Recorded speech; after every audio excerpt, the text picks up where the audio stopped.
Hello friends, இன்றைக்கி வீடியோவில் என்ன பார்க்க போகிறோன்னா டிஎன்பிஎஸ்சியில் குரூப் 4க்கு எப்படி ஆன்லைனில் அப்ளை பண்ணுறது தான் இந்த வீடியோவில் பார்க்க போகிறோம். அதுக்கு முன்னாடி நம்ம வந்து டெக் சேனல் சப்ஸ்கிரைப் பண்ணாங்க, கீழே இருக்கக்கூடிய ரெட் கலர் சப்ஸ்கிரைப் பட்டனை கிளிக் பண்ணி சப்ஸ்கிரைப் பண்ணிக்கோங்க. கூடவே பக்கத்தில் இருக்கக்கூடிய பெல் சிம்லையும் கிளிக் பண்ணிக்கோங்க.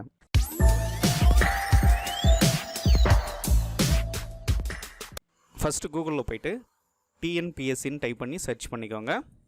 அதனுடைய வெப்சைட் வந்து பார்த்திங்கன்னா முதல்ல வரும் tnpsc.gov.in. அந்த வெப்சைட்குள்ளே போயிருங்க. ஸோ குரூப் 4க்கு அப்ளை பண்ணதுக்கு முன்னாடி நீங்கள் ஒன் டைம் ரெஜிஸ்ட்ரேஷன் பண்ணியிருக்கணும். அது எப்படி பண்ணுறதுன்னு தெரியாதவங்களுக்கு வீடியோ போட்டிருக்கேன், அந்த லிங்க் வந்து டிஸ்கிரிப்ஷனில் கொடுக்குறேன், பார்த்துக்கோங்க. ஸோ அதே மாதிரி ஆதாரம் லிங்க் பண்ணியிருக்கணும். யூசர் ஐடி பாஸ்வேர்டெலாம் மறந்துட்டிங்கன்னா அது எப்படி ரெக்கவர் பண்ணுறதுனும் தனித்தனி வீடியோ போட்டிருக்கேன், அந்த லிங்க்கெல்லாம் வந்து டிஸ்கிரிப்ஷனில் கொடுக்குறேன், பார்த்துக்கோங்க. ஸோ இப்போ இந்த ஹோம் பேஜுக்கு வந்ததும் இங்கே ரெக்வயர்மெண்ட்னு இருக்கும். அதில் ஆன்லைன் அப்ளிகேஷன் சர்வீசஸ்னு இருக்கும். அதில் வந்து பார்த்திங்கன்னா இங்கே ஒன் டைம் ரெஜிஸ்ட்ரேஷன் இருக்கும், அதை கிளிக் பண்ணிக்கோங்க. இப்போ மறுபடியும் ஓகே கொடுத்துக்கோங்க. ஸோ நெக்ஸ்ட் ஸ்டெப் ஒன்று ஓப்பன் ஆகும். இதில் வந்து பார்த்திங்கன்னா நிரந்தர பதிவு விவரங்கள்னு இருக்கும், அதை கிளிக் பண்ணிக்கோங்க.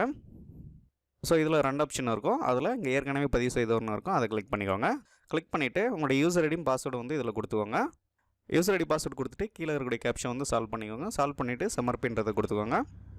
ஸோ டேஷ்போர்டுக்குள்ளே வந்துடும். இப்போ வந்து பார்த்திங்கன்னா இங்கே கரண்ட் அப்ளிகேஷன் இருக்கும், அதை கிளிக் பண்ணிக்கோங்க. அதில் கிளிக் ஹியர் டு அப்ளைன்னு இருக்கும், அதை கிளிக் பண்ணிக்கோங்க.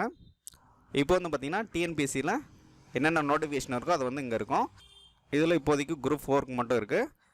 ஸோ இதில் இந்த கடைசியாக அப்ளை நவுன்னு இருக்கும், அதை வந்து கிளிக் பண்ணிக்கோங்க. அதே மாதிரி application starting date ending date வந்து இதிலே இருக்கும், நீங்கள் அதை பார்த்து தெரிஞ்சுக்கலாம். இப்போ அப்ளை நவுன்றதை கிளிக் பண்ணிக்கோங்க. கிளிக் பண்ணிவிட்டு மறுபடியும் யூசர் ஐடி பாஸ்வேர்டு கேட்கும், அதை கொடுத்துட்டு கீழே இருக்கக்கூடிய கேப்ச்சை வந்து என்டர் பண்ணிக்கோங்க. என்டர் பண்ணிவிட்டு சமர்ப்பின்றதை கொடுத்துக்கோங்க.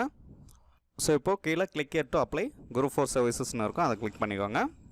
ஸோ இதில் வந்து 10 ஸ்டெப்ஸ் இருக்கும், அது ஃபுல்லாக கம்ப்ளீட் பண்ணணும். இப்போ கீழே வந்தீங்கன்னாக்கில் தொடர்கின்றதை கிளிக் பண்ணிக்கோங்க.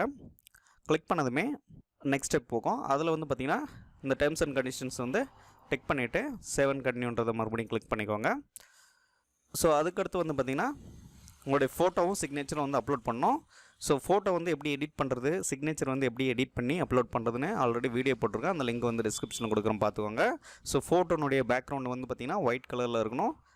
கீழே வந்து பார்த்திங்கன்னா உங்களுடைய நேம் ப்ளஸ் ஃபோட்டோ எடுத்த டேட்டும் வந்து எடிட் பண்ணி அப்லோட் பண்ணணும். ஸோ நான் ஆல்ரெடி எடிட் பண்ணி வச்சுருக்கேன். இப்போது கீழே வந்தீங்கன்னாக்கில் ஃபோட்டோ டேக்கன் டேட்னு இருக்கும், அதை கிளிக் பண்ணிங்கனாக்கில் எந்த டேட்டில் நீங்கள் ஃபோட்டோ எடுத்தீங்களோ அந்த டேட்டை வந்து கொடுத்துவாங்க. ஸோ ரீசெண்டாக இருக்கிறத வந்து கொடுத்துவாங்க. கொடுத்துட்டு சூஸ் ஃபோட்டோன்றதை கொடுத்துவாங்க. ஆல்ரெடி ஸ்கேன் பண்ணி எடிட் பண்ணி வச்சுருந்த ஃபோட்டோ வந்து செலக்ட் பண்ணிவிட்டு ஓப்பன் கொடுத்துக்கோங்க. ஸோ நான் வந்து சாம்பிளுக்கு தான் வந்து அப்லோட் பண்ணுறேன். இந்த மாதிரி நீங்களும் எடிட் பண்ணிக்கோங்க. அதுக்கடுத்து சேவ் ஃபோட்டோன்றதை கொடுத்துவாங்க. ஸோ அதேமாரி சிக்னேச்சரையும் வந்து சூஸ் சிக்னேச்சர்ன்றதை கிளிக் பண்ணி சிக்னேச்சரையும் வந்து அப்லோட் பண்ணிவிட்டு சேவ் சிக்னேச்சர் கொடுத்துவாங்க. கொடுத்துட்டு கீழே வந்தீங்கன்னாக்கில் உங்களுடைய ஒன் டைம் ரெஜிஸ்ட்ரேஷனில் என்னென்ன டீட்டெயில்ஸ் இருக்கோ அதெல்லாம் வந்து அப்படியே வந்துடும். அதுக்கப்புறம் கீழே வந்தீங்கன்னாக்கில் ஃபார் வெரிஃபிகேஷன் பர்பஸ்னு இருக்கும், அதில் மறுபடியும் உங்களுடைய நேம் வந்து கொடுத்துவாங்க. மார்க் ஷீட்டில் என்ன நேம் இருக்கோ அதை அப்படியே கொடுத்துவாங்க.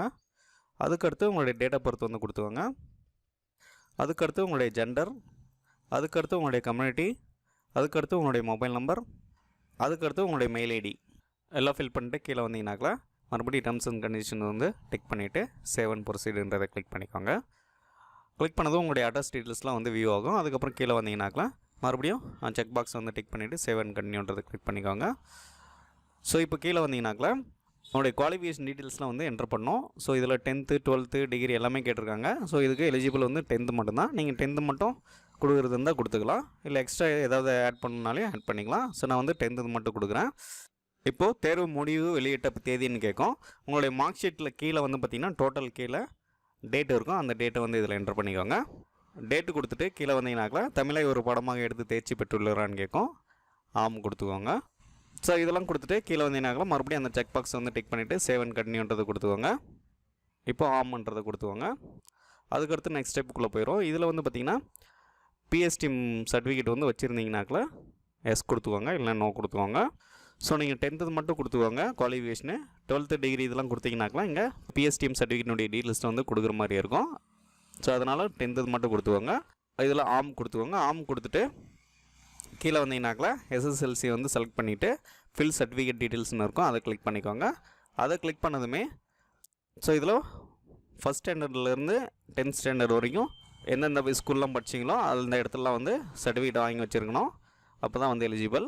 1 to 5th வந்து ஒரு ஸ்கூல் படித்ததுனால 1 to 5th வந்து செலக்ட் பண்ணிவிட்டேன். அதுக்கடுத்து மோட் கேட்கும், ரெகுலராக இல்லை ப்ரைவேட்டான்றதை கொடுத்துவாங்க. அதுக்கடுத்து வந்து பார்த்திங்கன்னா இயர் ஆஃப் ஸ்டடி, எந்த வருஷத்துலேருந்து எந்த வருஷம் வரைக்கும் நீங்கள் 1 to 5th வந்து படிச்சிங்கன்றதை இதில் கொடுத்துவாங்க. அதுக்கடுத்து மீடியம் இன்ஸ்ட்ரக்ஷன் வந்து தமிழ் கொடுத்துவாங்க. அதுக்கடுத்து இஷ்யூவிங் அத்தாரிட்டி யார் உங்களுக்கு கொடுத்தாங்கன்றதை இதில் கொடுத்துவாங்க, பிரின்சிபலாக இல்லை ஹெட் மாஸ்டராக என்னன்றதை கொடுத்துவாங்க.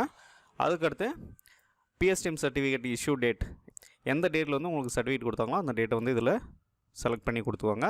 அதுக்கடுத்து நேம் ஆஃப் த ஸ்கூல், அதுக்கடுத்து உங்களுடைய டிஸ்ட்ரிக், அதுக்கடுத்து உங்களுடைய பின்கோட், அதுக்கடுத்து கவர்மெண்ட்டாக இல்லை ப்ரைவேட்டாக இல்லை எய்டடான்னு கேட்கும். எதில் படிச்சிங்களோ அதை வந்து இதில் கொடுத்துவாங்க. கொடுத்துட்டு ஆட் மோர் டேட்டான்றதை கொடுத்துட்டு 6 to 10th வரைக்கும் ஏதாவது படிச்சிருந்தீங்கன்னா 6 to 10th கொடுத்துவாங்க. அதே மாதிரி 6 to 8th வரைக்கும் படிச்சிருந்தீங்கன்னா ஒரு ஸ்கூலில் 6 to 8th வந்து கொடுத்துட்டு மறுபடியும் 8th to 10th வந்து இங்கே ஆட் மோர் டேட்டாவில் வந்து கொடுக்கணும். ஸோ இந்த மாதிரி அதே மாதிரி ரெகுலர் எந்த வருஷத்துல எந்த வருஷம் படிச்சிங்க, தமிழ் மீடியம், அதுக்கடுத்து யார் கொடுத்தாங்க, டேட்டு எல்லாமே இதில் கொடுத்து ஃபில் பண்ணிக்கோங்க. ஸோ அதை கொடுத்துட்டு ஃபைனலாக இங்கே செக் பாக்ஸ் வந்து டிக் பண்ணிவிட்டு சேவ் அண்ட் ப்ரொசீடுன்றதை கொடுத்துவாங்க. அடுத்த ஸ்டெப்புக்கு போயிடும். இதில் வந்து பார்த்திங்கன்னா நீங்கள் ஹேண்டிகேப்டாக இருந்தாங்களா எஸ் கொடுத்துவாங்க, இல்லைனா இல்லை நோ கொடுத்துவாங்க. அதுக்கடுத்து எக்ஸ் சர்வீஸ்மேனான்னு கேட்கும், எஸ்னா எஸ் கொடுத்துவாங்க, இல்லை நோ கொடுத்துவாங்க.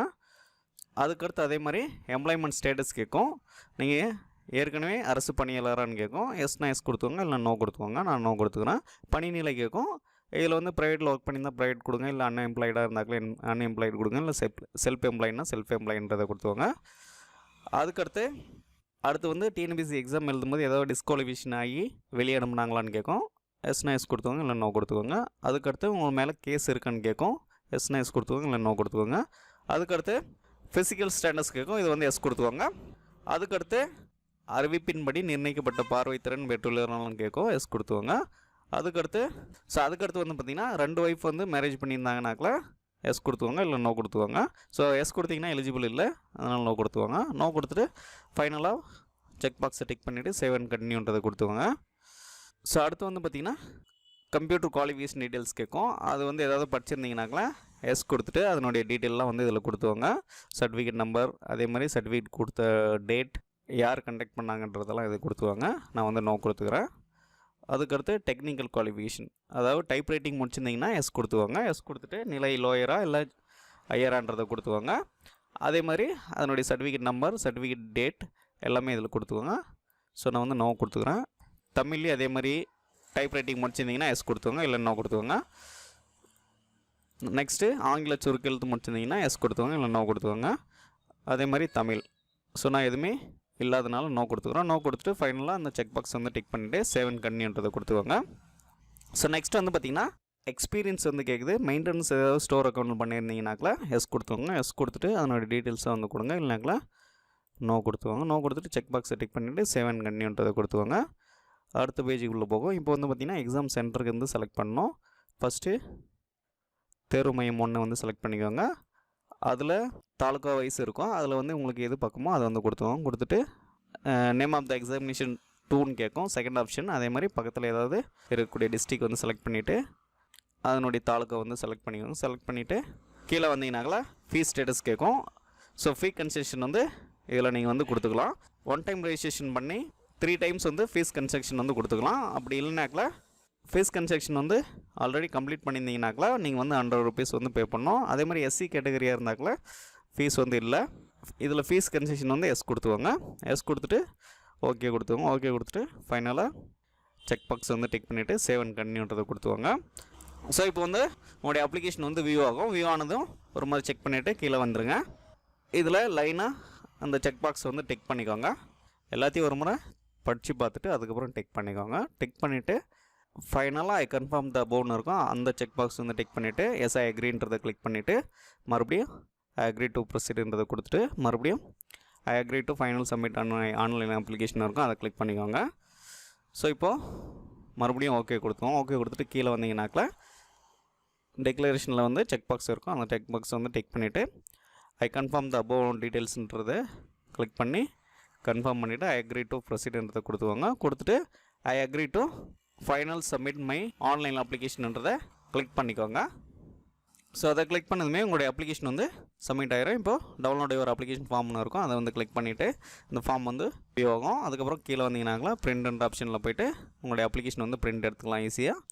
ஸோ இப்போ மேலே டேஷ்போர்டில் போய்ட்டு நீங்கள் எடிட் ஏதாவது அப்ளிகேஷனில் ஏதாவது தப்பு பண்ணியிருந்தீங்கனாக்கில் எடிட் பண்ணிக்கலாம். அந்த ஆப்ஷன் வந்து கொடுத்துருக்காங்க. அதுக்கு வந்து இங்கே கரண்ட் அப்ளிகேஷனில் போய்ட்டு இங்கே V1 எடிட்ன்ற ஆப்ஷன் இருக்கும். எடிட்ன்றதை கிளிக் பண்ணி நீங்கள் ஒவ்வொன்றா எடிட் பண்ணிக்கலாம். ஸோ அவ்வளோதான் ஃப்ரெண்ட்ஸ். இது வரைக்கும் இந்த வீடியோ உங்களுக்கு புரிஞ்சுன்னு நினைக்கிறேன். இந்த வீடியோ பிடிச்சிருந்தா லைக் பண்ணுங்கள், ஷேர் பண்ணுங்கள், மறக்காமல் சப்ஸ்கிரைப் பண்ணுங்கள். உங்களுக்கு ஏதாவது டவுட் இருந்தாங்களா கமெண்ட்டில் சொல்லுங்கள். தேங்க்யூ.